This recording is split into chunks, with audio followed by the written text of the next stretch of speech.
More Chill is a sci-fi wonder show it's a coming-of-age story with a sci-fi twist. That took a long time to get to. It's a coming-of-age story with a sci-fi twist. It's what it is. It's this beautiful story about a boy named Jeremy who is smack bang in the middle of the like hierarchy in the school he's at, but he doesn't want to be that. He wants to be the top. He wants to be liked. He wants to be noticed and loved. He isn't that at the beginning, and he has this one friend who loves him, but for him that isn't enough. So he's given an opportunity to he sees that he can become that, what he wants to be, and things go wrong and things go right, and he learns about who he wants to be, who he is, and who he really should be for all the people around him. And it's a really beautiful story about a boy who wants to be loved. Come on, go, come on, go. I'm waiting for my porno to load. My brain is gonna freaking explode. Now, of course, it's time to hit the road, which means I'll be uncomfortable all day, but that really isn't such a change. I mean, it's the lyrics in the songs that really make me go, oh my God, I have to do this. I mean, the beginning line of the show is, I'm waiting for my porno to load, which is like, I was like, oh my God, yes, I'm doing this. Katie, who's my agent, I was like, please. So, like, it's so beautiful. Jeremy is me as a kid. I went through that awkward teenagery, weird sex, like obsessed with sex, and then scared of sex, and then scared of people around me, but also wanting to be a part of them, not getting a chance to be, and then being given an opportunity to be. I went on a lad's holiday with people I'd met like 5 weeks before, because I was like, yeah, I'm a lad now. And that holiday was my Squip experience. That was I became who I wanted to be. I didn't end up being a lad, but it taught me that maybe that wasn't the life. I was aspiring to be that, but that wasn't the life I wanted. And I loved that holiday. Thanks, Cameron, for inviting me. I loved that holiday, but it did teach me about the person I wanted to be. And I'm here now. So thank you for that. And thank you, Be More Chill, for reliving my childhood. No time to wallow, no. Instead, just clear your brain and move ahead. Accept that you're one of those guys who will be a virgin till he dies. I don't wanna be a baller, just want some skills to count on. If my nuts were any smaller, they would be totally gone. So I play Michael Mell, who is Jeremy's best friend. They've been friends since they were young. They're both a bit kind of geeky, a bit nerdy. And even though Jeremy kind of wants to find something more, Michael's totally okay with being a nerd. He just thinks everything's going to be all right in the end. Marley again, aren't you? I'm listening to Marley and that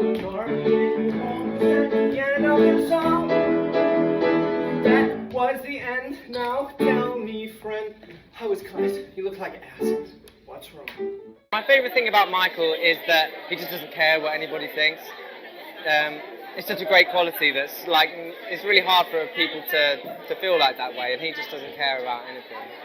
It's so good. I saw a discovery that humanity has stopped evolving. That's good. Evolution is survival of the fittest, right?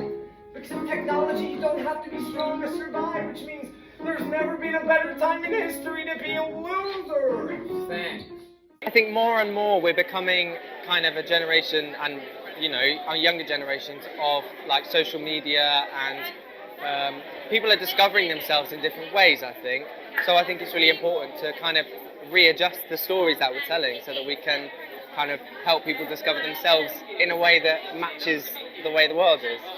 It's quite a difficult one because he starts off as this very kind of clear bully character, but very much like an onion, you sort of peel more back from, you see how hurt he is and how much his background and his home life affects who he is. And I think that represents a lot of what, when people talk about bullying and stuff, a lot of the time it starts from home, or it's something that they've experienced in their lives. So I think he is a very layered character, and underneath he's very caring about the people that are close to him, and when he sees an opportunity to better someone else's life, and his Squip allows him to, he takes that opportunity. And I think he's a very sweet boy, and throughout the show you learn a lot more about him, and I really love how deep his character actually is beyond, you know, typical high school jock bully kind of character. There's so much more about him.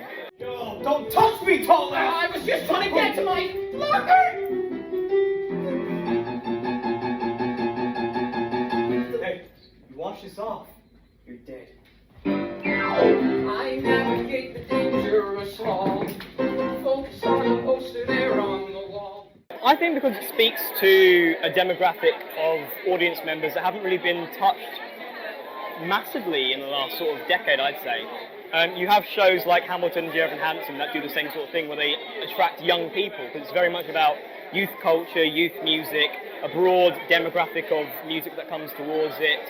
And it tells stories that young people can really relate to. It's not the typical 1950s classics, which are amazing, but today's audience that we're trying to get in through the doors needs something completely different. What's in it? A supercomputer from Japan that solves all your problems. And Mountain Dew. Okay.